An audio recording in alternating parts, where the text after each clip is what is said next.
Good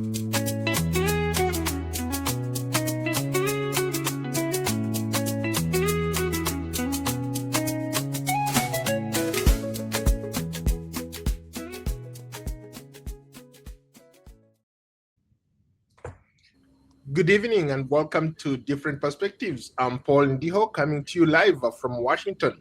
Today, where does the war in Iran stand? 3 weeks in.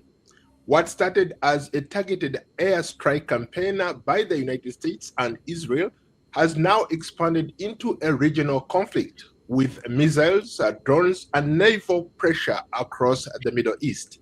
And one thing is clear. This is no longer a short war. Let's start with the human cost. In Iran, casualty figures remain disputed, but multiple reports suggest that more than 1,400 lives have been unalived, with estimates are significantly higher. In Lebanon, close to 1,000 lives have been lost and hundreds of thousands are forced from their homes. In Israel, Iran missile strikes have resulted in civilian lives lost as well, despite advanced air defense systems. And for the United States, at least 13 service members have lost their lives, with many others injured.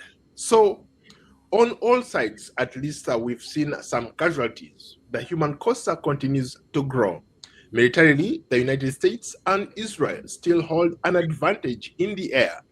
Thousands of strikes inside Iran's naval asset damaged or destroyed, command structures targeted. But here is the key point. Iran is still fighting back. Over the past few weeks of the war, Iran launched hundreds of ballistic missiles and hundreds more drones. And even with high interception rates, some are still getting through. This is not a clean military resolution, just like some analysts have suggested. It's a war of attrition.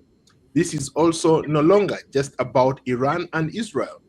Missiles and drones have reached or crossed to Iraq, Bahrain, the United Arab Emirates, Qatar, Saudi Arabia, and parts of the West Bank. Then there is the Strait of Hormuz, one of the most strategic waterways in the world. A significant portion of global energy flows through that narrow channel. Right now, traffic has dropped dramatically, not necessarily because of a formal blockade, but because of risk. And this is the beginning to impact our energy markets around the world. The question we are answering tonight, or we are watching the early stages of a broader war, or World War III, like some people have called it? To help us break this down, we are joined by three distinguished guests. Sheku Anyaketo, a journalist based in Saudi Arabia, and a veteran journalist Abdul Shakur Aboud. Later on, we'll be joined by Dr. Edgar Gitua, a security and diplomatic expert at Strathmore University in Nairobi, Kenya. Gentlemen, welcome to Different Perspectives. Thank you. Thank you very much for welcoming. Thank you very much. I guess let me start with you, Sheku Anyaketo. You are right now in Saudi Arabia. Maybe set the stage for us. How are things unfolding where you are in Saudi Arabia? Thank you very much, Mr. Paul. And it's my pleasure to be here, and also my pleasure to meet Abdul Shakur Aboud here. And as you have just reported and talked about the situation right here in the Middle East, and especially in Saudi Arabia, the situation is it's very okay and very calm right now. It is just that the Middle East is actually affected badly from this continuous war between Iran, America, and Israel. And every day, the cities, the capitals of Middle East countries, especially the GCC countries like Saudi Arabia, Qatar, Bahrain, and UAE, they are receiving missile attacks, ballistic missiles, and also drones attack. Just last night, so many ballistic missiles and drones were sent to Saudi Arabia, but they're intercepted by the Saudi Arabia defense. Shekua, you have been observing and following the latest developments in that part of the world. You've done some extensive work as well on that part of the world. Bring us up to speed. What are you reading? What are you hearing? Yeah, thank you very much for inviting me. The situation, as we all know, and as you said, it's widening and it's creating a situation where people are starting to get worried. Where is this war going on? Here in the United States, we know that the Trump government is faced with a lot of challenges. It's becoming obvious that there is a big division in the MAGA movement. People are not really for the war. Some are trying to find ways and asking Trump. I heard there's discussion to try to see whether he can get an off-ramp, but he is not really swayed up to now. But the other part also, he is very angry that NATO members have refused or are resisting joining the war, especially his call for them to help open the Strait of Hormuz. So the situation for him is quite difficult. But as we see in the Middle East, there is a lot of pressure for wanting the war to end, especially pressure to stop the war in Lebanon and stop the attacks on Iran. The GCC countries had a meeting this week and have called for peace in the region and called for the end of the war. And we have seen that Mr. Erdogan, President Erdogan of Turkey, has taken the role of trying to be a mediator between the three parties, Israel, Iran, and the United States, stating that he started talking with all those three countries to see ways of how to end the war. So the situation is creating also an economic crisis. We are seeing gas prices going so high. We're seeing that people are wondering and starting to worry that the inflation is going to go over the board. So we are waiting to see what will happen after the third week now. Interesting thoughts are from both of you. From where you stand, I want both of you maybe to weigh in on this. We've seen a leadership shift in Iran after the initial strikes.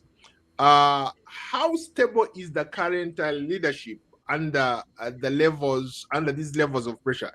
For example, if you care to explain maybe what the mosaic kind of leadership means, where they have decentralized their leadership structures almost to 31 nucleus or independent governing structures. If you can explain that to the audience, I think that would be great as well.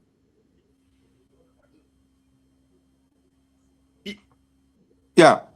When you look at the situation in Iran, as you're asking, is that Iran was prepared for this, but unfortunately also it lost a lot of leaders. We know they lost almost 30 leaders in the first 2 weeks.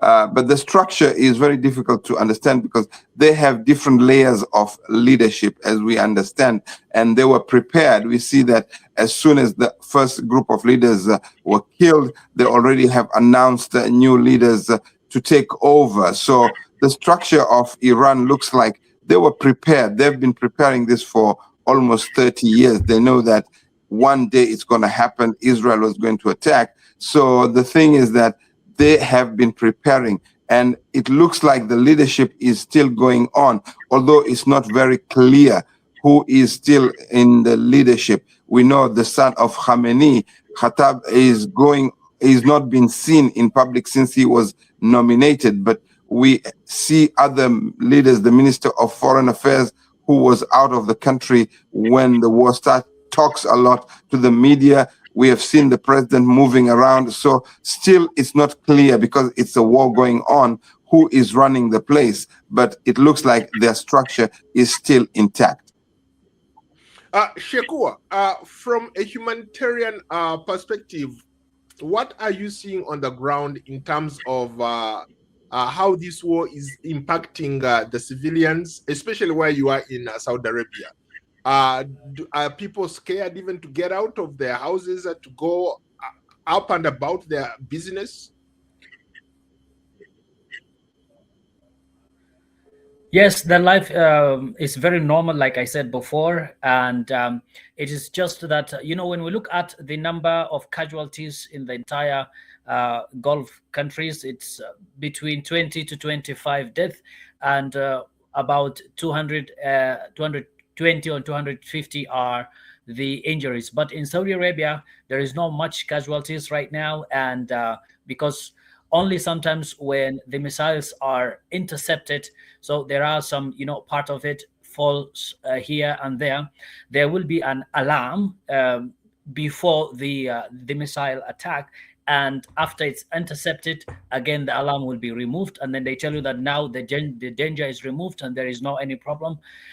Then life continues very normally. We have just been driving always, every time. There is nothing. It's just that the people are actually in fear if this is going to be escalated too much, and people also are fearing that might affect the business in the near future, because right now people are in public holiday for this week. This entire week people are actually enjoying their Eid this holiday. But next week, early next week, businesses should actually continue normally. So people are fearing what will happen in the next few days. Shakur, Israel has expanded operations into Lebanon. This is, as they say, it's still a limited campaign. Are we looking at a longer conflict on that front? Because, once these wars start, really, sometimes you have absolutely no control which direction they take. Your thoughts? Yeah, for Lebanon, Yes. we know that Israel will not stop attacking Lebanon at this time until when it has completely eliminated Hezbollah. Hezbollah, the liberation movement over there in Lebanon, which is the one movement which is fighting for the Palestinian state, has been fighting all these years against Israel. So the war in Lebanon is going to continue, and I don't think so it's a limited war at this time, because Israel has been attacking all the fronts and all areas where they believe Hezbollah has its people. So at the same time, Hezbollah is attacking back. We have seen that Hezbollah is consistently shooting rockets into Israel, especially in the northern parts of Israel. So the situation is not clear when Israel will agree to stop its war against Lebanon. The only means it wants to do is to eliminate Hezbollah, and Hezbollah has declared that it will not stop or it will not disband until its own wishes are achieved, which is to see a Palestinian state. So the issue of Israel and Lebanon is going to continue as long as this war continues, as long as we don't see any peace efforts taking place. There is very limited efforts taking place to try and bring this war to an end. We know that French president is trying hard, especially on the Lebanon side, because it has more closer relations to Lebanon, a former colony. So there is a quest of trying to look for peace in the region. But the issue of Lebanon and Israel is going to continue until Israel is satisfied that Hezbollah has been eliminated. Earlier I talked about the war of attrition. When I was introducing this segment, I talked about how a lot of people are looking at this as a war of attrition. The United States and Israel control the airspace. They dominate in this war. But Iran is still firing back. What does that tell us about Iran's capabilities? Are we seeing a situation whereby they're running out of missiles, drones to fire back?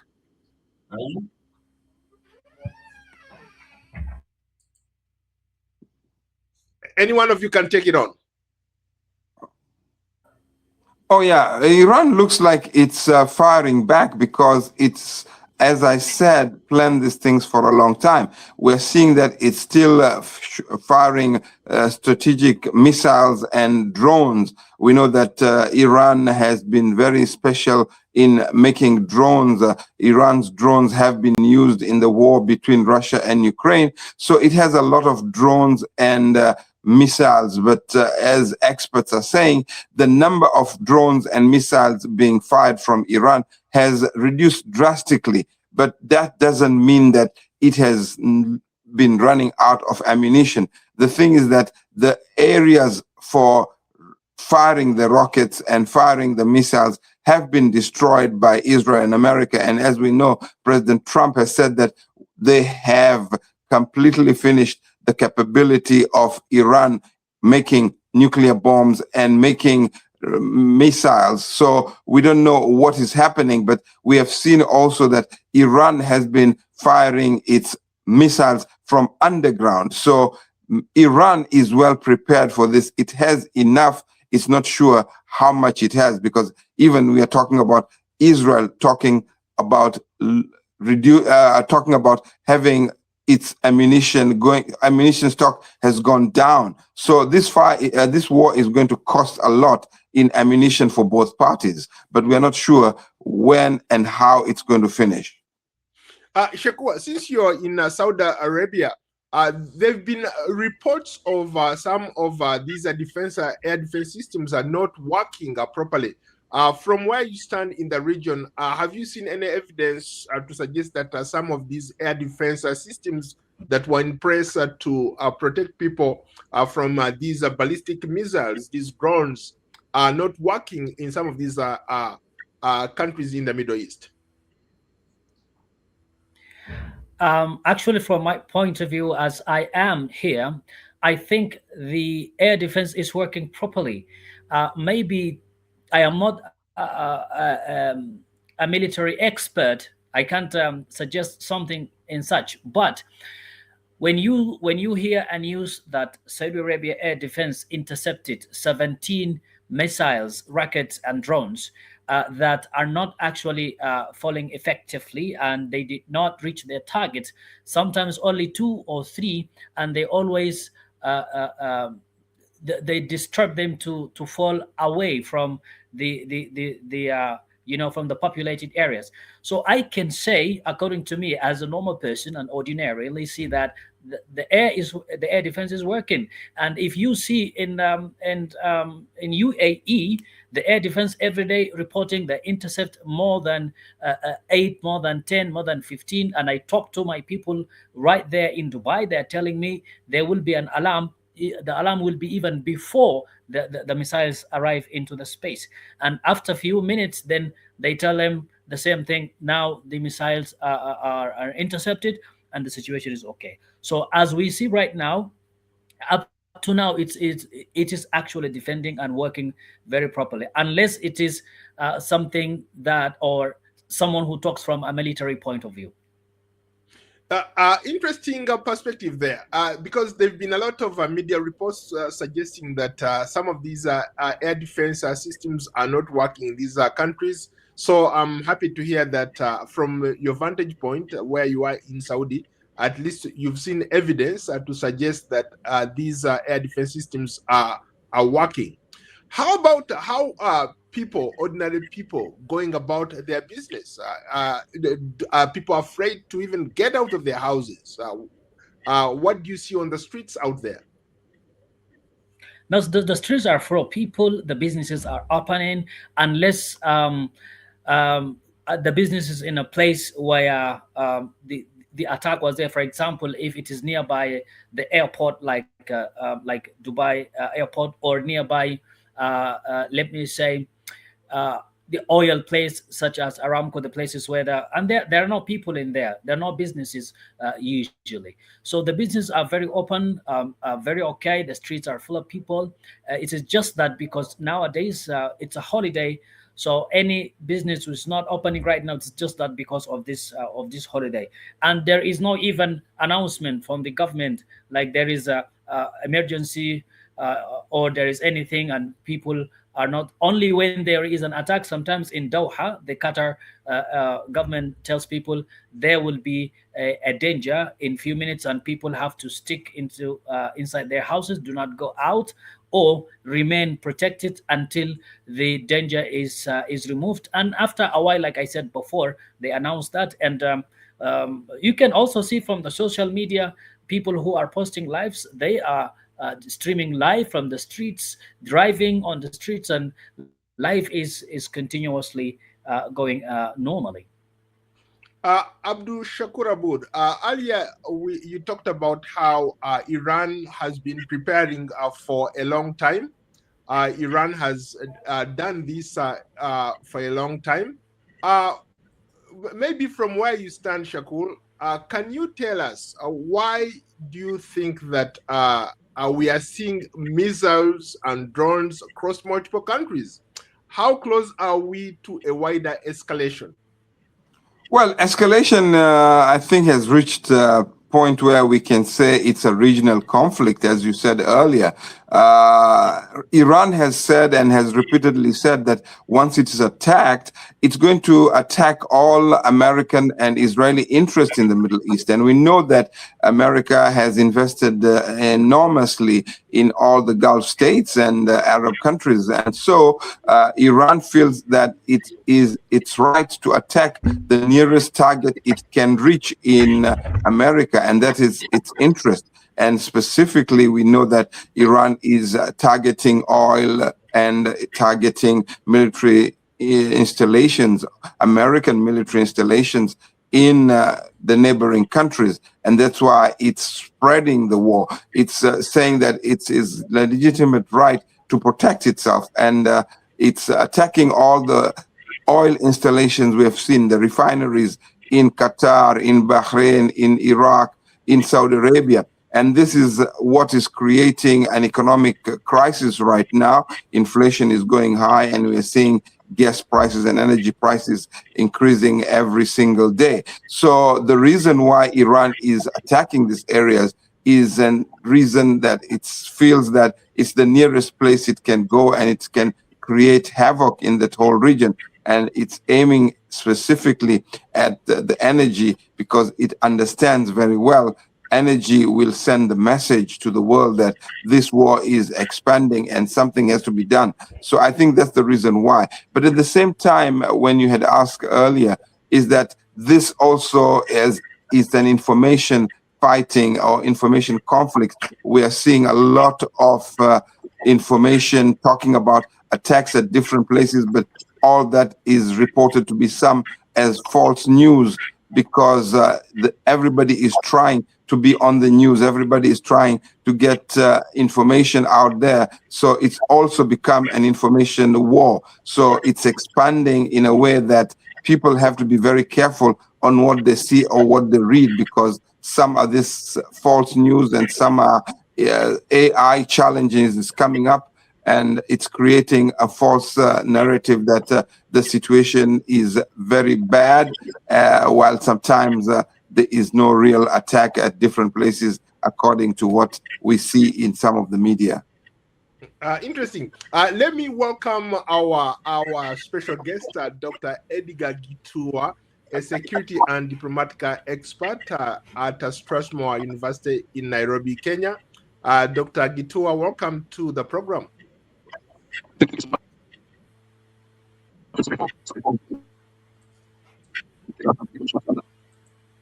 Hello? Dr. Edgar, we can't hear you. We can't hear you. You're muted.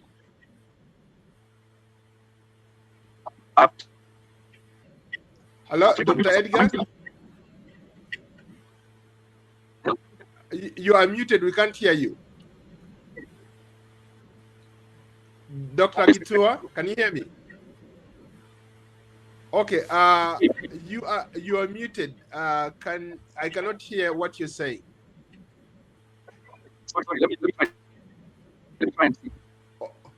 Okay. Okay. Let me go back to both of you. Shakua, you talked about something very important that we are witnessing. For the first time, I think we are looking at a lot of fake videos coming out of this war. For example, there was this circulation on social media that the Israeli president, Prime Minister Benjamin Netanyahu has been killed. There was a lot of social media posts suggesting that he had been taken out. But yesterday, he gave a press conference and he was alive. Hello, Dr. Yeah. Edgar Gitua, can you hear me? Hello? We are still having maybe what you can do, log out and log back in. He did that. Okay. Hello, Shakua. Talk about the effect or the implications that we have seen so far. We've seen a lot of fake videos coming out of this war. We see a lot of, for example, AI images saying that Iran is having an advantage as opposed to the US and and Israel. What are your thoughts about those things that we've been seeing online? I think those things are affecting ordinary people and affecting people who do not know how to verify what is true, what is not true.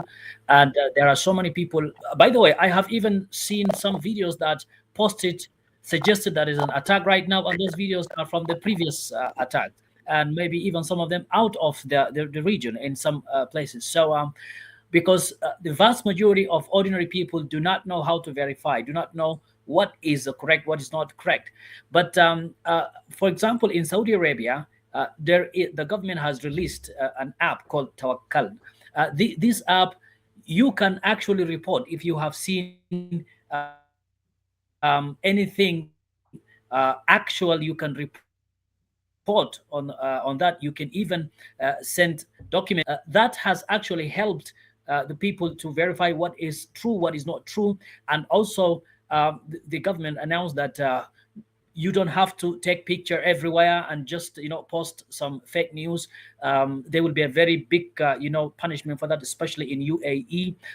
There is a rule right now for that, and there are specific channels where you can get what exactly happened. And because the government announces when attack is coming, if the attack is intercepted or not, and after that what has happened, and then the government will announce what are the casualties or the damages and the losses and everything. So these news are actually affecting especially those who are going to informal channels like on TikTok and other on other social media platforms are really overrating it and putting videos that are actually fake, like Mr. Abdul Abud said before. And so many people now are fearing out of that, because if we look at the flow of fake information on these attacks, especially in the Middle East, are actually more than what it is exactly. Dr. Edgar, can you hear me? I think he has a problem with his audio, because we can hear when he's trying to talk. Edgar is talking, but it's crashing. There's a problem with his audio. Edgar, can you log out and log back in if you can? No, maybe change the mic. Yeah, or change something, because we can hear. His mic is the problem. Okay. Replace the mic. Shut it down completely and try to log back in. Okay. Terrific. Okay, so this has been an interesting war. From where you guys stand, what do you think? Who has an advantage in this war? Can Iran succumb to this kind of pressure and survive, or the United States and Israel have to, at some point, maybe figure out an off ramp? I think an off-ramp is the only solution out of this. What has been seen right now is that Iran is fighting back very strongly, but I don't think that Israel is willing to stop this war. We see that it's continuing its assassination of the leaders. I just came across just now that they have assassinated the spokesperson of IRAGC, the Revolutionary Army, spokesperson Nani. And so they're continuing. I think so. The thing what Israel wants right now is to see that the Islamic revolution, Islamic government is completely removed from power, something which they are not sure what is going to happen after that. That's the main problem. But for the United States right now, what we know is that Trump is trying to figure out how to off-ramp this fight, how to end it, and he's declaring victory all over, but it's still a difficult point. As we know, this week there was a lot of issues. Who dragged who in the war? Israel, the Prime Minister Benjamin Netanyahu said that he did not drag the United States into the war, while the MAGA and the United States is totally divided, believing that America is fighting for Israel. So the issue here, when you look at it, is that there is a big disparity between how and what is supposed to come out from here. Who is going to win? Iran, in a way, one can say it has been successful. Nobody expected Iran to continue for this long. You should not forget that it's fighting two major superpowers in military in the world, Israel and the United States, and it's resisting very strongly. So the only way here out is to get a ceasefire, and only way out here is to reach a peace agreement between all sides, according to what I can feel. Edgar, can you hear us now?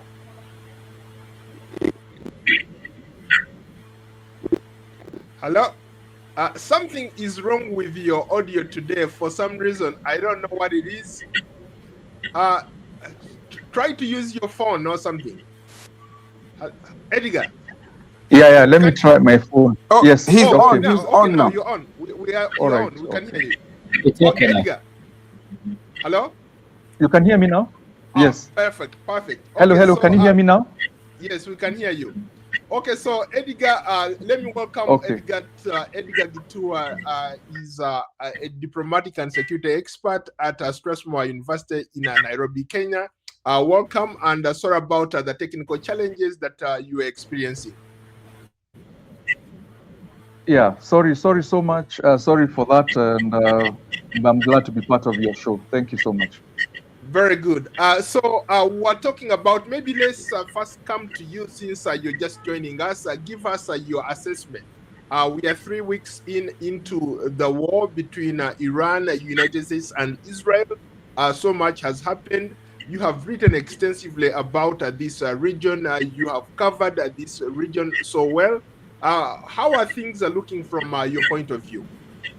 Yeah, thank you for having me, and thank you so much, my other colleagues.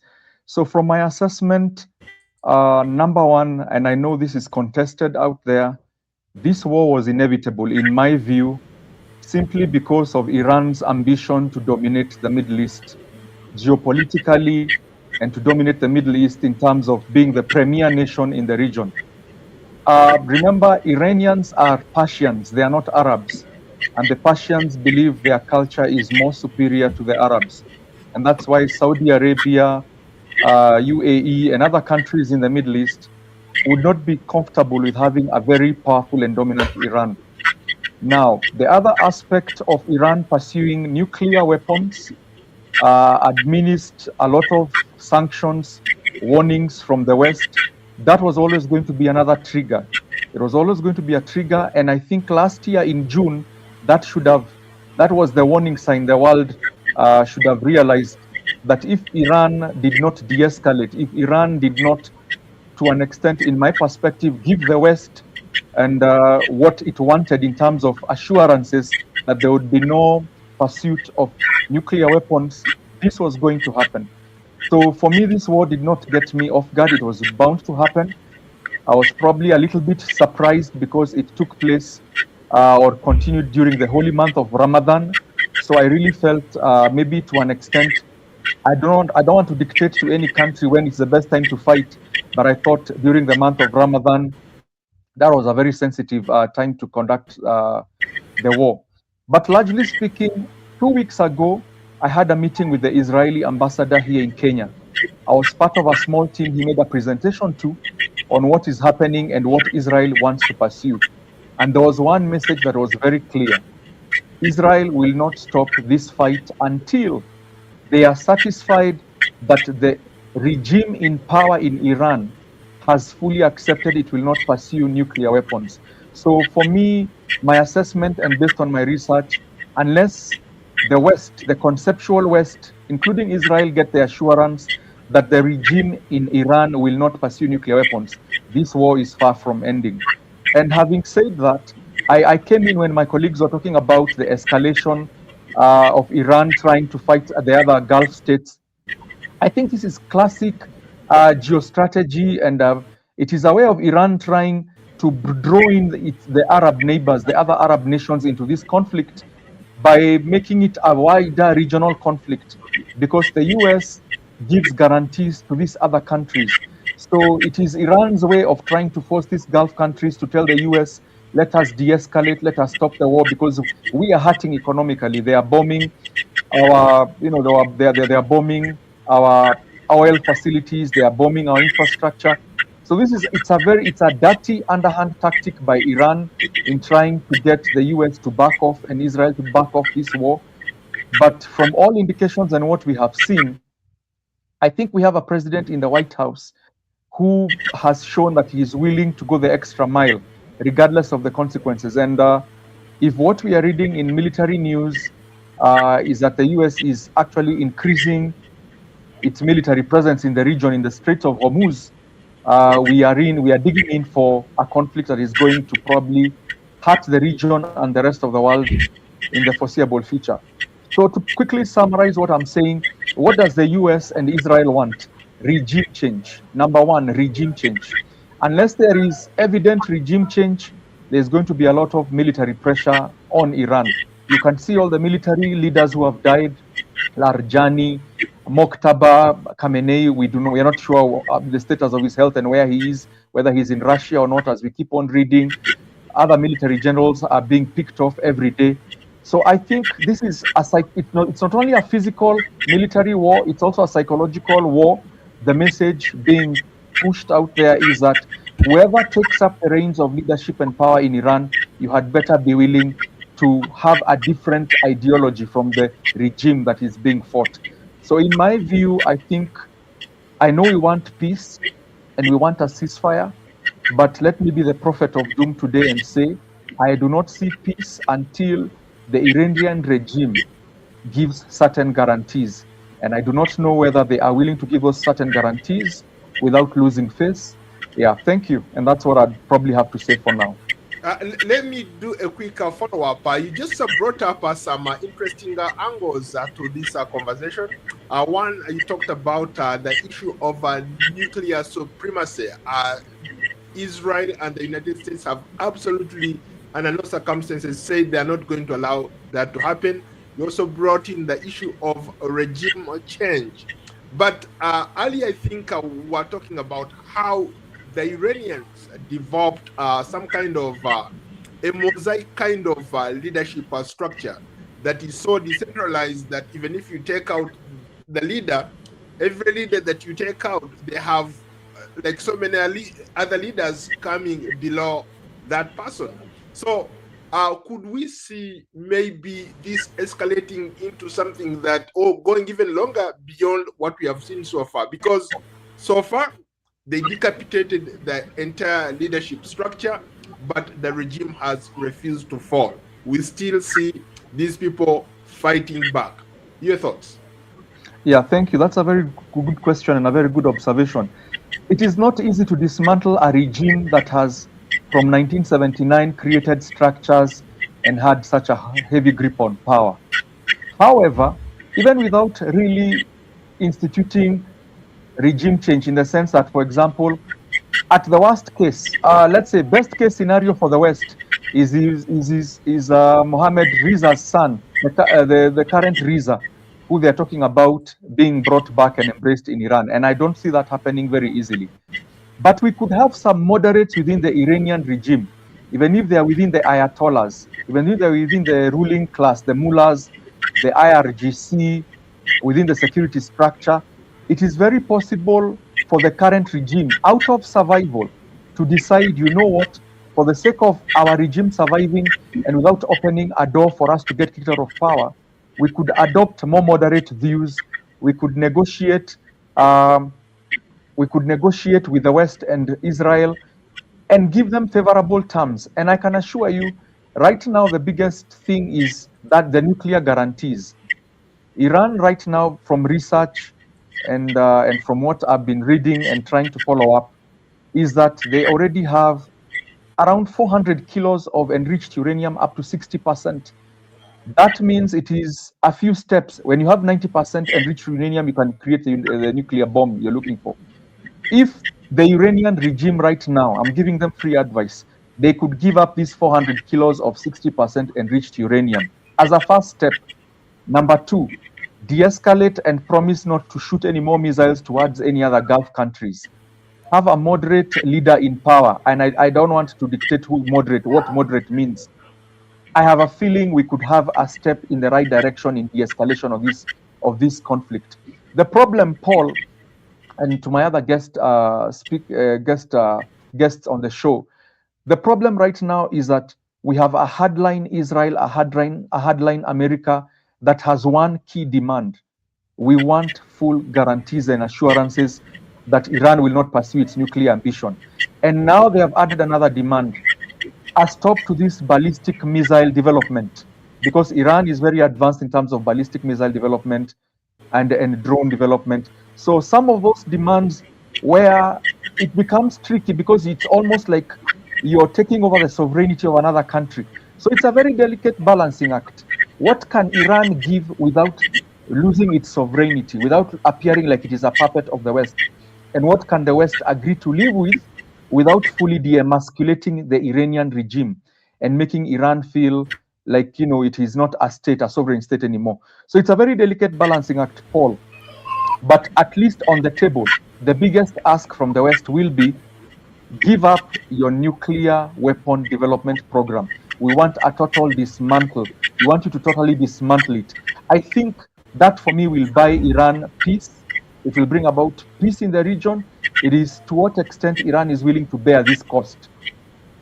Very briefly, how about the people who say, for example, the foreign minister has been saying that part of what they were negotiating on was to give up those that enriched uranium. They had agreed that, according to the foreign minister, they had agreed actually to give back or to let go that enriched uranium.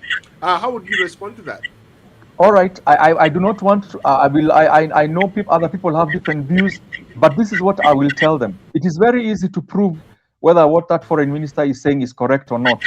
Right now, in the middle of this escalation and conflict, call a global press conference and invite the International Atomic Energy Agency and inspectors from the US and Israel and tell them, come, we will open up any site you want to name, whether it's Isfahan, Fordo, Natanz, you name it. We are opening up, bring your global media, bring your global scientists. We will prove to you that we are willing to give them to you.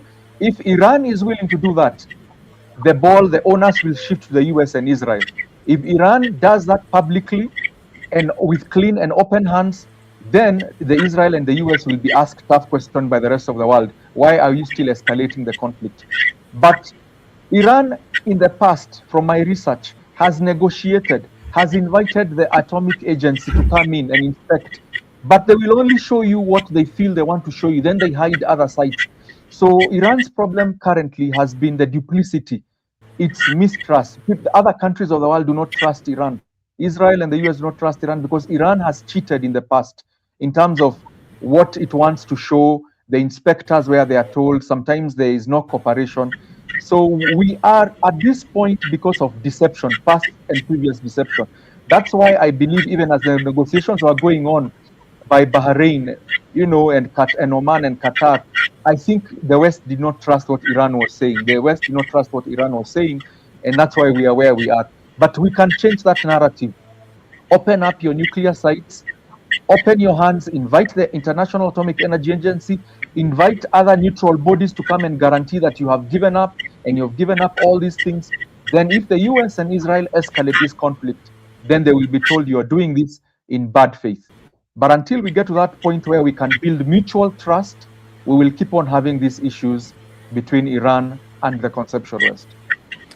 We seem to be having a lot of people watching us. As I can see on my end, we have up to 500 people watching us live. Let me give them a quick shout out. When we come back, we'll talk about the Strait of Hormuz and why this significant part of the world is generating a lot of buzz. But first, if you value these kinds of conversations that go beyond the headlines, follow us on YouTube, X, Facebook, Instagram, TikTok, LinkedIn, Spotify, and Substack.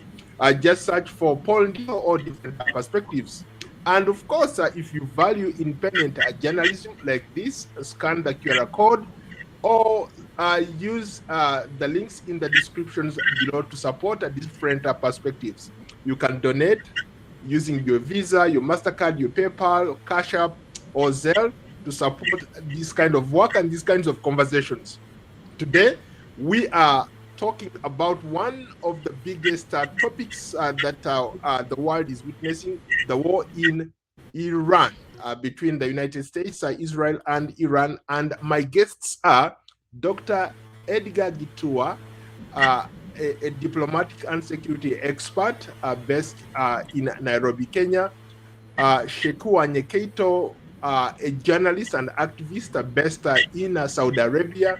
And Abdul Shakur Aboud, a veteran journalist who observes and has also covered this region extensively. And to you, all our fans, we appreciate the support and the feedback that you're giving us. Back to the conversation, gentlemen. If this conflict continues, and any one of you can take this up, what does this mean for humanitarian conditions across the region? Paul, before you continue to that question, I would like to argue what Edgar talked about, putting the context of the nuclear discussion, that the West is not trusting Iran. I think the issue here, we should put it very clearly, it's more like Netanyahu not trusting Iran, because Netanyahu and Trump are the only ones who are not trusting what Iran is saying, because we understand the JCPOA agreement, which was reached in Paris under Obama. They had reached an agreement that Iran is not going to produce any nuclear armament. And Iran had specifically said that it is not having an intention to go to nuclear arms. It was using nuclear for its local energy. And things were quiet. The thing here we have to put in perspective is that it's only Netanyahu who has been insisting for almost 30 years, and he was always talking. We saw him coming to the United Nations saying, Iran in 3 weeks is going to have a bomb. Iran in 2 months is going to have a bomb. So it is Netanyahu. We have to precisely explain that, because the West is now totally divided, because Khamenei had issued a fatwa that Iran will not make a nuclear bomb. And the UN Energy, IAE, was also observing. You're saying that they were not going to where Iran would not look. That's an issue of sovereignty. Israel has nuclear bombs too. But when they reached that agreement, there was sort of calm in the whole situation. And what has happened right now, we must put in perspective, is that Netanyahu was able to convince Trump. Netanyahu tried to convince Obama to attack Iran. He tried to convince Biden to attack, but they all refused. And the West as a whole is not together with that idea. So that's what I wanted to put into perspective first, that there is no issue of whether Iran wants to make a bomb or not. Khamenei had issued a fatwa, and fatwa is a religious law saying that we are not supposed to do it. And I think they did not trust, but I don't think so. The whole West did not trust that. I think so. It was Netanyahu was trying to manipulate the West to accept his ideas. Edgar, maybe you want to respond to that. Yeah, Shakur makes a greater point there. There's been a rift, there's been accusation after accusation. You've seen clearly the West has said this is not our war. NATO has said this is not our war. They have all decided to, to stand on the sidelines and watch from afar. But based on what Shakur is saying, how do you respond to what he just said? I hear what he says, and I respect his views, and I understand where he's coming from, and he's right to an extent. To an extent that there were agreements, the JCPOA, the Joint Comprehensive Plan of Action, JCPOA.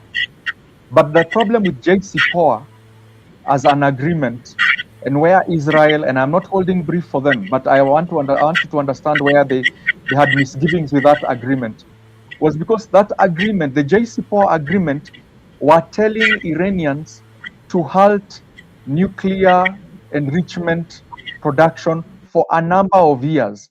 And it was going to expire sometime, I think, going towards 2030, thereabouts. I can't remember the correct dates. So the Israelis were saying, So the Israelis' problem with that agreement was, what happens after 2030? You're just telling them to halt production for 15 years or 20 years.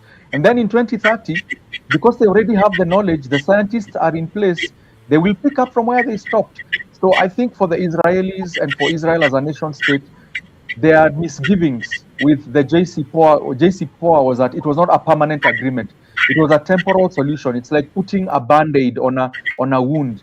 And sooner or later, after 2030, Israel did not have any guarantees that Iran would continue on the same path. I agree that Khamenei issued a fatwa, but here is the problem. Khamenei, even Khomeini, the late Ayatollah Khomeini, the one who passed away much earlier, they did not want, on principle, it's like they were gentlemen. They did not want Iran to go in that direction because they knew it would bring problems to Iran. But unfortunately, within the Iranian regime, younger leaders, hardliners, developed the view that it is better for Iran to get the bomb, it's better for Iran to be a nuclear power, and then even if we now do not use it, or we will get the respect we require from the rest of the world. And I think now I extend our debate a little bit. The problem with Iran, a nuclear-armed Iran, is its association with Hezbollah, Hamas, and the Houthis in Yemen. Iran's, the proxies that Iran supports outside there, who are non-state actors and would not respect the conventions of war and all that. That is where Iran's problems come from. Personally, I believe, look at North Korea, and I didn't want to bring them here, but let me just bring them for the sake of argument's sake. North Korea got their nuclear weapons through the back door. But you can realize, other than sanctions, the world has pretty much left them alone. And pretty much North Korea appears to behave itself in its quarter of the world. And they are nuclear armed, and they got the nuclear weapons through the back door.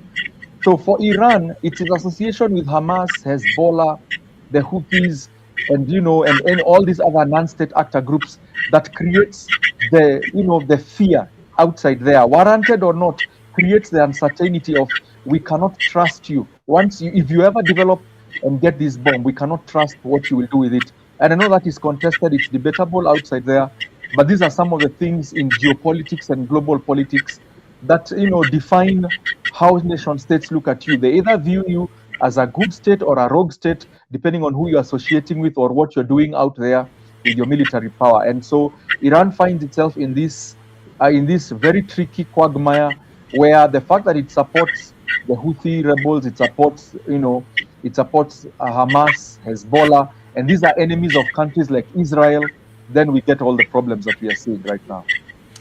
Let me bring in a fan who wants to ask a question. Do you have a comment or question? Musa Abdul Karim.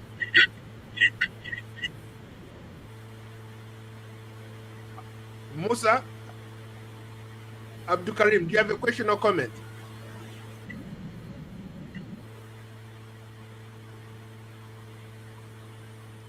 Okay, back Let's talk about the issue, the Strait of Hormuz.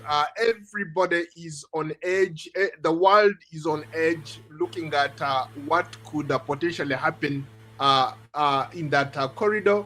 The global shipping has come to a stall. Oil prices are shooting through the roof. Last night, I just put in gas in my car, and for the first time, I paid over $65. I've been driving the same car for years. I've never put in even $40. So for the first time, I put in over $60. So how do you assure people, you guys who watch this, what are we witnessing going forward? Either one of you can take it up. Okay, when we talk of the economic issue, Ndiho, thank you. Okay. Let me, before going to this... Go ahead, Shakur. Shakur, go ahead.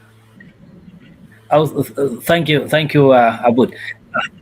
Yes, thank you. I was just going to have a little comment on the previous argument. I wanted us to look at two important things: the historical ambition of this war regarding to Israel, and also when we look at there might be a lot. America's interest is, both of them are dominance interests, but when we look at Israel in the region, Israel's ambitions in the region more far than Iran has nuclear facilities. Israel is expanding itself in the region. Israel is expanding its dominance in the region, and that for them as Jews,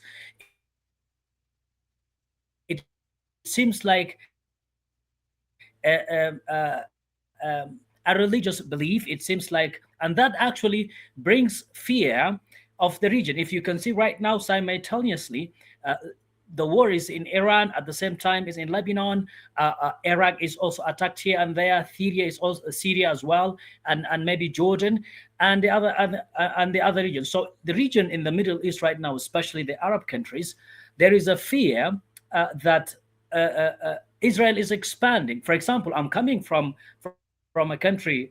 It was once printed a passport. You can go to any country except Israel, that which is Sudan. So now, in this very particular junction, we look at America might say that my interest is nuclear, which is the existence, because also Israel sees that as a Jewish nation, it's threatened by the Arab countries or by the Arab in the Middle East, because they right now are calling it as the most hated state in the region, in the Middle East. It's because of its expansion in different countries. But I can also say that we seem to be having issues with. We are also fearing. Okay. We seem to be having issues, but okay. If I heard him correctly, he seems to suggest the issue of expansion. Maybe Edgar and Shakur, you can both maybe weigh into it. What Shakur argues, the point he's trying to put across, he says the issue of expansion. Israel, of course, there's what they call the Greater Israel. Israel always has a vision of expanding its territory. You saw that in Gaza. You've seen that in Lebanon. You've seen them encroaching on land in Syria. Now they're also talking about, encroaching. I've even had some arguments where they're talking about from east of the Euphrates River. All that land belongs to Israel. Maybe, how about you weigh in from that angle? And maybe the context of Sunni versus Shia. You have Sunnis on the Saudi area who also want dominance. Israel want to be the dominant person or the dominant country in that region. You also have Saudi Arabia that wants to be the dominant country in that region. So taking out Iran obviously kills that competition. Your thoughts? Yeah, Paul, probably I want to take this first. Coming to Edgar's position, I respect it very well. But once again, it's not, as you said, it's not only Iran which wants to be expanding in the region or have more influence in the region. You are right, Taj, talking about Greater Israel. That's the Zionist plan. And what I want to insist here is that the whole issue, the elephant in the room, is the question of Palestine. And we know Netanyahu doesn't want, and he's come out clearly, it's not going to see a Palestine state. And the war is on that. Nuclear is one issue, but Palestine is the other issue. And Iran is the only defender of Palestine rights compared to all Arab countries at this point. So the issue of Iran wanting to expand or Iran having influence with Hezbollah and Hamas, it all comes from the fact that Hezbollah and Hamas are fighting for the rights of a Palestinian state. And that's where we are having this issue. The issue of Iran supporting Hezbollah, supporting the Houthis, supporting the Hamas on one side is because of Palestinian state. Supporting the Houthis in Yemen is the question of Shia and Sunni, which we are not so which is another issue totally apart from that. And then you have the question of the nuclear. And when Edgar was saying that the West is not trusting Iran, I still go back to the question that it's not the West. It is totally an issue of Netanyahu, not the West. Netanyahu and Trump, who were able to accept the question of rejecting the peace, the nuclear agreement, because when you said it has indefinite time, it's 2030, but it was a step into a direction where it was going to stop Iran to produce a nuclear bomb. Because what was happening, there was going to be more discussions. Because one thing what we should not forget, the West has put very big sanctions on Iran, and that was part of the negotiation. And why should Israel be the one to be the police of the region and says, we don't trust this and we don't trust that, and refuse an international agreement? Because the JCPOA was an international agreement by the West. And that's where the question comes in. Who is in charge of the Middle East? Who is supposed to be able to control the Middle East? So it's a big fight, and it's a wider scope. I think we should discuss on that. Edgar, you want to take that up? Yeah, no, I hear you, and I agree. I understand where he's coming from, and I respect his views.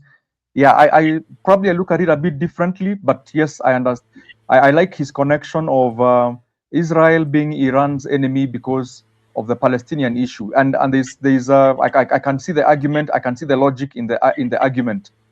You know, many years ago in 2000, between 2007 and 2009, there was a president in Iran called Ahmadinejad.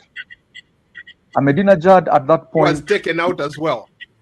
Yeah, recently, yes. So Ahmadinejad, when he was president at that point, Iran had just unveiled one of their missiles, the Shahab-3 missile. And in a press conference out there, whether it was rhetoric or whether it was bravado, Ahmadinejad said, now that we have the Shahab-3 missile, which has a range of over 2,000 kilometers, once we are able to get enough power, and he left it vaguely, we are going to wipe Israel off the map of the world. He said that verbally. That was a president who said that verbally.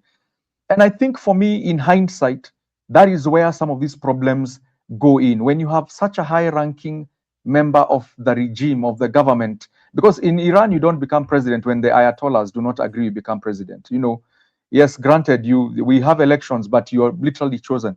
So when Ahmadinejad spoke, he sent a shockwave round the world that if you can say this, it means this is official state position of what Iran is all about. So granted, looking at Iran's development or Israel's attempt at trying to stop Iran from getting their nuclear bomb, and for those of you who've done deep research and read around it, a lot of nuclear scientists in Iran have disappeared. You know, a lot underhand tactics have been put into place in trying to stop the Iranian regime from coming up with a bomb. All right, a lot of effort has gone into that, and you can realize as now things were escalating, and granted, with now spies and Iranian, should I call them Iranian opposition and or Iranian dissidents giving out information on what is really happening within the regime, we reached a point whereby a picture was painted to the world that Iran is on the threshold of getting the nuclear bomb.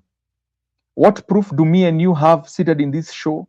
We may never have any concrete proof, but the countries that are claiming we have the proof, Israel and the US saying we have the proof, and acting on it, all right, negotiations being done, and Iran saying we're willing to give up all this. For me, I still insist, and I still advise the Iranians, it is very easy, in my view, to put an end or to de-escalate this conflict. Open your doors. Violate your internals, violate your sovereignty, open the doors. And I know outside people, there are people are making comments to the extent, who are we, or who is Israel, who is the US, to dictate to other countries how they should live? There are global norms. There is the Nuclear Proliferation Treaty, the NPT. Let Iran recommit itself to this treaty. Let it open its doors. Let it show the rest of the world, this is where we are, and this is what we are willing to give up, or these are the guarantees we are willing to give the world. And I have a feeling that is a step in the right direction of having good faith. The bigger conflict, yes. Israel has nuclear weapons. It has never admitted that it has nuclear weapons, and it has never even allowed nuclear inspectors into the country. Yes, correct. I hear you loud and clear. They got their nuclear weapons way back in the 80s, 1986. They have the Dimona nuclear facility. There was a gentleman called Vanunu who came out, even took pictures and went and showed the rest of the world. That's when the world knew that Israel was a nuclear power. But the issue is it the possession of nuclear weapons that is the danger, or is it how your regime or how your country behaves that becomes the danger? And I think here we are now getting caught up. It is a clash of civilization. It is a culture. It is an ideological fight. Remember the Israel-Palestinian issue that we keep on coming back to. We can trace it back. It's a millennial conflict. In peace and conflict studies, we call it's an intractable conflict. We cannot solve it day and night. I can assure you today, even if the state of Palestine was created, even if Israel agreed and the state of Palestine was created, and they got the state of Palestine with full rights and privileges admitted into the United Nations, that will not end the Israel-Palestinian conflict. This goes deeper than just land. It is ideological. It is literally, you could almost say it is in their blood, because these are, it is birthright. It is about who is supposed to be here. And once we get into those contested areas, we will never get right or wrong. Everybody will be right in their own sense, and we will never get an end to the debate. So for me, I believe, coming to the context of what we were talking about, yes, Iran supports the Palestinian cause, and of course that has angered Israel. Hamas and Hezbollah have not helped. Okay, so Israel sees Hamas and Hezbollah as an existential threat to their security, and if it knows if we cut off Iran, we are going to deal with Hamas and Hezbollah, so be it. So they continue fighting along those lines. For me, de-escalation, if we are trying to now talk about de-escalation, for me, I think it is Iran stepping out and giving these guarantees, opening it up its doors, letting people come and actually see we do not have any intention of creating nuclear weapons. And there are nuclear scientists neutral nuclear scientists from all over the world who will verify that.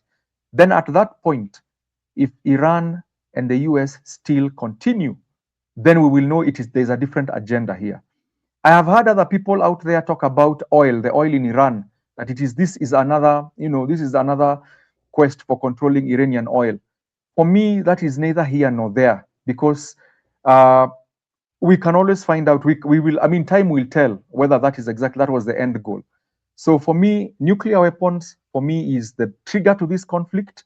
Iran's pursuit of Iran's nuclear ambition, for me, is the trigger for this conflict. And for me, it is going to be also what is going to take to bring about peace in this conflict.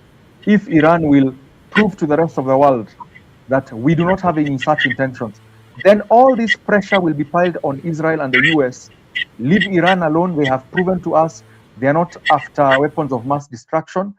Then at that point, Israel and the US will not have any say in trying to effect regime change, because it's the Iranians who decide for themselves the government they want to lead them. It is for them to decide the leaders they want to elect into power. So for me, I'll leave it at the nuclear weapons. That is where my argument stops. Very briefly, we almost are out of time, but I want you all to weigh in on the issue of the Strait of Hormuz. Global shipments, whether it's oil and other goods and products, are stalled, are stuck on the Straits of Hormuz. Let me get your thoughts on that as well. Yeah, as I close out, on the Strait of Hormuz, definitely 20% of the global oil passes through there. So it is a very definite, it's a very geostrategic location. Geopolitically, it is one of those locations that everybody is worried what happens there. The US is now in a catch-22, is now in a very difficult position because it cannot be able to defend the Strait of Hormuz effectively. And the Strait of Hormuz is very close to Iran. I mean, the Iranians, if they decide to really create havoc for the world, it is very possible to do it. So here is my suggestion, and here is how I look at it. Iran is losing as much as it is hurting other countries, because it also cannot make its exports, its oil exports are also getting, derailed. So Iran deciding, and I've listened to some of their threats about what they can do to the Straits of Hormuz. If Iran decides to close the Straits of Hormuz militarily or whichever way, it is also going to suffer. Remember, its economy is already under very heavy sanctions. So the 1.5 million barrels of oil from Iran that pass through the Straits of Hormuz, if it damages the Straits of Hormuz, as it is hurting the rest of the world, it will be crippling its own regime. So for me, I think this conflict should actually be moved from the Strait of Hormuz. I know that is easier said than done. And the US is sending in more aircraft carriers and more military. Its navy is moving towards trying to secure the Straits of Hormuz, which for me looks like escalation. So the world is going to suffer. If we continue like this in the next 1 month, a barrel of oil will be $150. So, Paul, it will not be the $65 you paid. You'll probably pay $100 to fill up your tank. And when it gets there, you can imagine what is going to be happening in Africa and the rest of the world. So we all want a de-escalation of this conflict because of what is happening to the global price on oil. Thank you. You guys want to weigh in as well? Okay. Shakur, I thought you want to say.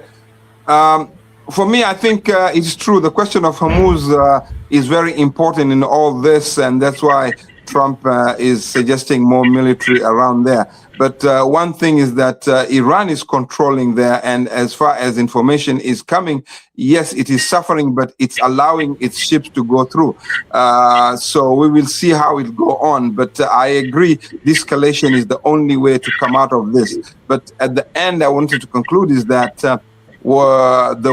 this war, although it is the nuclear issue, but it was on a false base, and it was declared by many countries that it was an illegal war against Iran, started by Israel and the United States. And without a peace agreement, without stopping this, yes, we are going to see life and inflation going very, very high. Shakur, very briefly.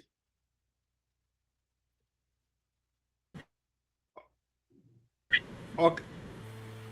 You want to weigh in very briefly, Shakur? Yes. I think my colleagues have spoken quite enough about it. But since I see that there is some movement of trying to find some alternative, or at least in which countries like Saudi Arabia, who are on the Red Sea, they can use the Bab al-Mandab or Suez Channel or Suez Canal in order to try to find a way out. But in fact, the Strait of Hormuz is actually affecting the Middle East oil when it comes to taking it outside. And before, Middle East and North Africa could be affected. I think the Europe and America, especially Europe, is actually using it. Iran will lock itself, um, with having no chance to take its oil, to take its gas out. That will be a problem. Um, Locally in the region, just few days ago, one of the official Qatari government said that Qatar will need at least 1 month to operate normally in terms of gas production and oil production as well. And today, Iran has threatened again it is going to actually bring Khema facilities. So that is actually bringing the Strait of Hormuz into the subject, and it is the main conflict right now. Iran sees that Strait of Hormuz is a very big power for them to use it in order to mobilize, mobilize the world, people who are affected by that. Because if I am in North Africa and I see that I will be affected in terms of oil, the oil will go. I will mobilize that the Strait of Hormuz to be open and otherwise. So hopefully, we hope that this war is so that we can see. And the Arab countries right now, they are in public holiday for Ramadan. After 1 week, life should continue normally. And by the escalation I see, maybe there will be, the holiday will not be very happy when people are coming back to their businesses. Edgar, you have the last word. Is there any real opening for diplomacy right now, since you are the diplomatic expert here? Or has this conflict closed that door entirely? No, I think you never really close. You'll always hope. As diplomatic experts, we always have hope. We always are praying that we give dialogue a chance. And sometimes in dialogue, in negotiation, when you're doing negotiation, you need to negotiate in good faith. That is usually the basis of it. You need to have trust. So the big question here to ask is, are the Americans, Israelis, and Iranians willing to sit on one table and put all their cards on the table and negotiate in good faith? That would be the big question, because it's very easy for the dialogue that Bahrain and Oman that had been started, had progressed very well, if at all it had been allowed, given a chance, and in good faith, for the fruits to be realized. So for me, I think let's give diplomacy a chance. I don't want to be the prophet of doom to say that there is no hope, that we're not going to end this conflict. In Africa, we have a saying that there is no rain that rains and it never ceases. All types of rain sooner or later come to an end. All right, there is that African saying, and on that, we now want to export to the rest of the world that even this conflict will come to an end. We're just hoping it will come to an end sooner than later, because of what we've discussed with my colleagues here, the oil prices, the cost of living, just the damage to infrastructure, just the humanitarian suffering that is occurring out of this war. So, I mean, human beings in the 21st century, we should resort to better means of solving our problems other than resorting to war. That is where we hoped we would have reached by now. So I still believe the diplomacy can be given a chance, and that people will negotiate without making unnecessary demands and negotiate in good faith. Thank you. Well, gentlemen, thank you so much for your time. It's been an absolute pleasure. If you guys don't mind, stick around for a minute until I'm able to uplink this stuff. So if you don't mind, stick around for a minute. Okay? Thank you, Edgar Gitua. Thank you, Shekua Nyeketo. Thank you, Abdul Shakur Abud. It's been a pleasure talking to you all. If you value this kind of conversation that goes beyond headlines, make sure you follow us Different Perspectives across all media platforms. We are on YouTube, X, Facebook, Instagram, TikTok, LinkedIn, Spotify, and Substack. Just search for me, Paul Ndiho, or Different Perspectives. Again, if you believe in independent journalism, scan the QR code or use the link in the descriptions below to support our work. Your donation, you can donate with your Visa, your MasterCard, your PayPal, Cash App, or Zelle. Your support goes a long way to allow us to bring you this kind of content to stream live. And obviously, we cannot do it without your help. Thank you again. It's been a great conversation. For now, so long from Washington. Thank you.